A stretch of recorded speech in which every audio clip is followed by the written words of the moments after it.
بسم اللہ الرحمن الرحیم، السلام علیکم۔ میں ہوں آپ کا میزبان عاقل حسین۔ ناظرین، پنجاب اسمبلی میں تحریک انصاف کے کچھ منحرف اراکین نے حمزہ شہباز شریف کو انہوں نے ووٹ دیا تھا، اس پر الیکشن کمیشن نے انہیں ڈی سیٹ کیا تھا، اور وہیں منحرف اراکین میں سے کچھ جو سپریم کورٹ پہنچ گئے اور انہوں نے اپیل کی تھی۔ آج اس کیس کی سماعت تھی، اس حوالے سے ہم تفصیلاً بات کریں گے۔ ہمارے ساتھ موجود ہیں طیب بلوچ، سینئر صحافی ہیں، سپریم کورٹ کے بیچ رپورٹر ہیں، ان سے بات کریں گے۔ تھینک یو سو مچ طیب، آپ نے ٹائم دیا ہمارے پروگرام کے لیے، ہم آپ کے مشکور ہیں۔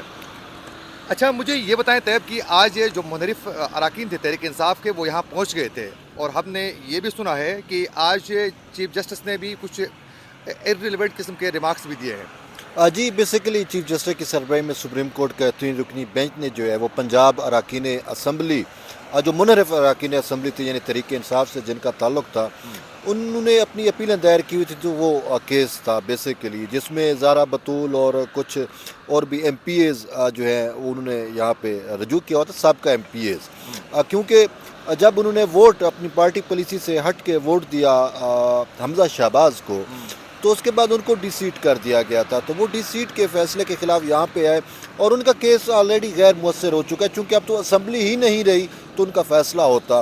تو اس وجہ سے وہ جو کیس تھا یا ان کی اپیلیں تھیں وہ غیر مؤثر ہونے پر سپریم کورٹ نے خارج کر دی۔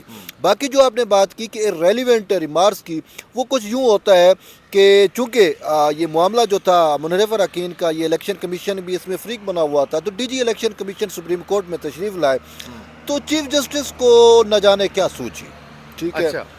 اب وہ نہ جانے کیا سوچی تو وہ ہمارے جو دیکھنے والے ہیں وہ خود فیصلہ کر سکتے ہیں، کیونکہ رضا ربانی کے بقول جو کل انہوں نے سینٹ کے اندر بات کی کہ چیف جسٹس سپریم کورٹ جو ہے وہ عمران خان کی سہولت کاری کر رہا ہے، تو اب ہم دیکھتے ہیں کہ کیا واقعی سہولت کاری آج اس نے کرنے کی کوشش کی، کیونکہ ریمارکس جو دیے گئے وہ یہ کچھ یہ تھے کہ چیف جسٹس نے ڈی جی الیکشن کمیشن کو کہا کہ وہ الیکشن کا آپ کیا کر رہے ہیں، کہ ہائی کورٹ جو ہے لاہور ہائی کورٹ حکم دے چکی ہے کہ الیکشن کرائیں، تو آپ پنجاب میں تو آپ کی بھی بات ہو رہی تھی نہیں، یہ ویسے اوور آل الیکشن کا تھا، اور چونکہ ہائی کورٹ کا حکم پنجاب سے متعلق ہے تو اس ریفرنس میں جو بات ہوئی تو الیکشن کے حوالے سے نہیں پنجاب اسمبلی تحلیل ہو چکی ہے، تو پنجاب اسمبلی کے الیکشنز کی بات ہو رہی تھی کہ اوور آل تمام پنجاب اسمبلی پورا دوبارہ اس کو مینڈیٹ دیا جائے، تو سوری اس میں جب بات ہو رہی تھی تو چیف جسٹس نے پوچھا کہ وہ لاہور ہائی کورٹ کا فیصلہ ہے الیکشن کا، تو آپ کیا کر رہے ہیں؟ تو ڈی جی نے کہا کہ سر ہم نے تو مشاورت کی ہے، گورنر سے ہماری مشاورت ہو رہی ہے۔ تو چیف جسٹس نے کہا آپ کو کس نے کہا مشاورت کرنے کا؟ اچھا، ہاں، تو اب چیف جسٹس جو لاہور ہائی کورٹ کے فیصلے کا ریفرنس دے رہے ہیں، ان کو یہ نہیں پتا کہ لاہور ہائی کورٹ نے کہا بھائی پنجاب کے گورنر سے آپ مشاورت کرو اور الیکشن کا ٹائم شیڈول جو ہے وہ دو، الیکشن کا انعقاد کراؤ گے، ٹائم دو، ٹائم فریم دو، تو وہ اس سلسلے میں ملاقات تھی۔ تو چیف جسٹس کو یہ بھی نہیں پتا تھا، جب لاہور ہائی کورٹ کے فیصلے کا حوالہ دے رہے ہیں چیف صاحب، تو ان کو پتہ ہونا چاہیے کہ مشاورت کا خود لاہور ہائی کورٹ کا حکم ہے، تو اس میں حکم بجا لانا تھا، تو اس وجہ سے مشاورت ہوئی۔ تو اس معاملے کو جو ہے پھر جسٹس اطہر من اللہ نے کلیریفائی کیا، اور انہوں نے چیف جسٹس کو کہا کہ سر لاہور ہائی کورٹ کا حکم ہے، تو اسی وجہ سے انہوں نے مشاورت کی ہے۔ تو یہ ایک جو ریمارکس ہیں یہ اس کیس کے تو نہیں ہے، یہ تو آج دیکھیں الیکشن کون چاہ رہا ہے، تمام اس ٹائم پی ٹی آئی اس سے متعلقہ منسلک تمام نیٹ ورک جو ہے، اس کا سوشل میڈیا ونگ جو ہے، اور پھر وہ صاحب کی یہ خواہش ہے کہ پنجاب میں اور خیبر پختونخوا میں الیکشن ہو، ٹھیک ہے، ان کی یہ خواہش ہے۔ تو اب ان کی اس خواہش کو عملی جامہ پہنانے کون پہنا رہا ہے؟ تو چیف جسٹس، ہمیں تو یہی لگتا ہے، صرف آج نہیں کہا، یہ جو الیکشن کے ریمارکس ہیں یہ اس سے پہلے بھی یہ جو نیب ترامیم کا کیس چل رہا ہے اس میں بھی چیف جسٹس جو ہے وہ کہہ چکا ہے، اور وہ ان کے ریمارکس ایگزیکٹ یہ تھے کہ الیکشن کمیشن نے تو آلریڈی جب ہم یہ اسپیکر کی رولنگ والا کیس سن رہے تھے اس میں الیکشن کمیشن نے کہا تھا کہ نومبر 2022 جو گزر گیا اس تک ہم الیکشن کرانے کی پوزیشن میں آ جائیں گے، تو انہوں نے کہا ابھی تک الیکشن کیوں نہیں ہو رہے؟ تو پاکستان کے اندر یہ جو جنرل الیکشن ہونے ہیں، اب چیف جسٹس، میری یہ اوپینین ہے، میں اپنی اوپینین دے رہا ہوں کہ چیف جسٹس اطہر من اللہ صاحب، سوری چیف جسٹس اپنا عمر عطا بندیال صاحب، کیونکہ اطہر من اللہ بھی تو چیف جسٹس تھے سابق اسلام آباد ہائی کورٹ کے، تو چیف جسٹس عمر عطا بندیال صاحب یہ سمجھتے ہیں، یا ان کی یہ خواہش ہے جو میری اوپینین کے مطابق، یا وہ یہ چاہتے ہیں کہ یہ جو اب الیکشن کا سینیریو پیدا ہو رہا ہے تو وہ یہ چاہتے ہیں کہ وہ بطور چیف جسٹس انہی کی موجودگی میں یہ الیکشن ہو جائیں. ٹھیک تو ہے. اسی وجہ سے کیس کوئی ہوتا ہے اس میں وہ الیکشن کی بات لے کے آ جاتے ہیں. اچھا. تاکہ اب دیکھیں پہلے الیکشن کمیشن اپنے طور کے اوپر کر رہا تھا, اب اس کو یہ نظر آ رہا ہے کہ سپریم کورٹ کا ہمارے اوپر پریشر بڑھ رہا ہے. اب جب چیف جسٹس ہر دوسرے اور تیسرے کیس میں یہ پوچھنا شروع کر دے کہ آپ الیکشن کب کرا رہے ہیں, تو وہ صاف ذرا الیکشن کمیشن بھی تھوڑا سا پریشر میں آ جائے گا, یا وہ بھی ڈر اور خوف میں ہو جائیں گے کہ یار سپریم کورٹ ہمیں کبھی بھی بلا سکتی ہے. تو اس وجہ سے وہ پھر الیکشن کا ایک سینیریو پیدا کرنے کی وہ بھی اٹیمپٹس کر رہے ہیں.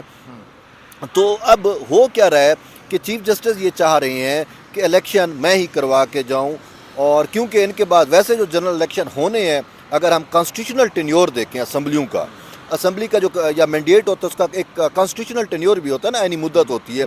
تو اس عینی مدت میں کے تحت اگر الیکشن ہونے ہیں تو وہ جسٹس قاضی فیاض عیسیٰ جب چیف جسٹس ہوں گے تب ہوں گے. تو اب یہاں پہ سپریم کورٹ میں جو ہے آلریڈی سپریم کورٹ ہمیں تقسیم نظر آتی ہے. قاضی فیاض عیسیٰ اور ان کے ہم نوا ججز الگ ہیں, چیف جسٹس اور ان کے ہم نوا ججز الگ ہیں. اور پھر دوسری بات یہ ہے کیا چیف جسٹس جو ہیں وہ عمران خان کو تھوڑا سافٹ کارنر رکھتے ہیں؟ صرف سافٹ کارنر کیا رکھتے ہیں, وہ تو سہولت کاری ندے پہ کر رہے ہیں. بھائی دیکھیں معاملہ کچھ ہوتا ہے, اٹھا معاملہ کچھ لیتے ہیں. اور وہ دیکھیں آپ سپریم کورٹ کا ریکارڈ اٹھا کے دیکھ لیں, یہاں پہ حمزہ شہباز کی, وہ تو پنجاب حکومت ختم ہو گئی, حمزہ شہباز کی نظرثانی درخواست ابھی تک پڑی ہے, اس میں نہ نمبر لگا نہ اس کو سماعت کے لیے مقرر کیا, وہ غیر مؤثر ہو گئی. جبکہ عمران خان کی درخواست ابھی رجسٹرار آفس تک پہنچتی نہیں ہے, اس میں پہلے نمبر بھی لگ جاتے ہیں, بینچ بھی بن جاتا ہے. اچھا پھر اب آپ نے جو سوال کیا اس کی ریلیونسی یوں بنتی ہے کہ عمران خان جیسے مہا کاذب بد دیانت شخص کو, جو عوام میں ثابت ہو چکا ہے, میں نہیں عوام اس کو اب کہہ رہی ہے. اچھا پھر عمران خان خود کہتا ہے میں تو مغرب میں یا لنڈن کے اندر میں تو پلے بوائے مشہور تھا, سب جانتے ہیں میرا کریکٹر, میں تو پلے بوائے تھا. تو اب اس پلے بوائے کو صادق و امین جس بینچ نے بنایا, یا عمران خان کے اوپر جس بینچ نے صادق و امین کا سٹیمپ لگایا, چیف جسٹس عمر عطا بندیال اس بینچ کا حصہ تھے. اب قانونی طور پہ بھی, اور پاکستان میں اگر تھوڑا سا بھی آئین اور قانون کا حکمرانی ہو تو اس کے تحت تو یہ چاہیے کہ اس کو تو اس بینچ میں بھی نہیں بیٹھنا چاہیے کہ آپ نے عمران خان جیسے بد دیانت منافق اور توشہ خانہ چور واٹ ایور جو بھی آپ کو, اس شخص کو آپ نے صادق و امین بنایا. بینگ اے مسلم میرا یہ عقیدہ ہے, اور شاید ہر مسلمان کا یہ عقیدہ ہے, کہ صادق و امین ہونا ایک مکمل وصف ہے, صفت وصف ہے.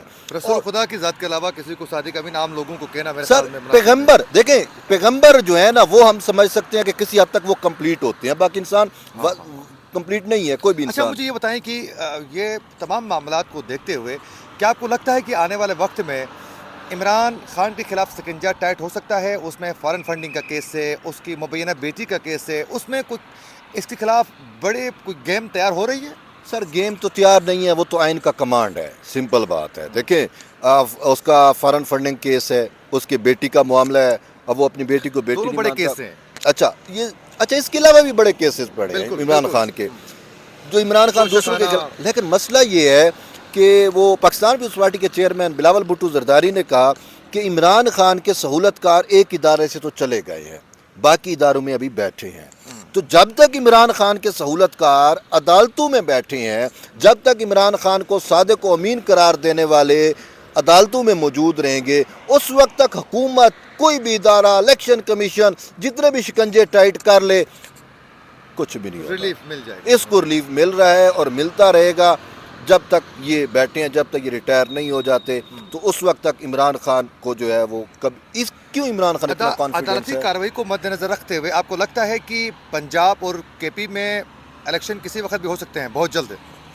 نہیں مجھے نہیں لگتا. دیکھیں بات یہ ہے کہ پاکستان اس صورتحال میں نہیں ہے, اوپر سے آئی ایم ایف کی یہ الیکشن ایسے تو نہیں ہوتا. اگر آپ نے 2 صوبوں میں بھی الیکشن کرانے ہیں تو آپ کو اربوں روپے کا بجٹ چاہیے ہوگا, پھر بجٹ کے ساتھ ساتھ آپ کو جو ہے وہ ملٹری کا سپورٹ چاہیے ہوگا. ٹھیک ہے, اب ملٹری وہ دہشت گردی کا معاملات آپ دیکھ رہے ہیں, اور جواب پھر دے چکے ہیں وہ بھی, تو ہمارے پاس سیکیورٹی کے لیے. ہاں تو اس حوالے میں دیکھیں جب, اچھا پھر یہ بھی آپ ایک پہلو یہ بھی ہے کہ عمران خان پہ جو ہی شکنجہ ٹائٹ ہوتا ہے نا, پاکستان میں دہشت گردی کی کاروائیاں بڑھنا شروع ہو جاتی ہیں. اب عمران خان, میں نے تو نہیں, عمران خان وزیر اعظم تھا نا جب اس نے ان دہشت گردوں کو جو ہے وہ افغانستان کی جو جیلوں میں کہتے, پاکستان میں تو اس نے فی خیر سگالی کے طور پہ چھوڑا دہشت گردوں کو, افغانستان سے جو افغانستان کی جیلوں میں جن قید تھے ان کو طالبان سے رہا کرا کے پاکستان میں بسایا ہے. تو اب صاف ذرا یہ ان کا ہم نوا ہے. تو یہ جب جتنا ہی اس کو شکنجہ اس میں ٹائٹ ہوتا ہے، اس کے سہولت کار یہ عمران خان نے سہولت کاری کی طالبان کے لیے یا ان دہشت گردوں کے لیے، وہ پھر دہشت گردیاں کراتے ہیں.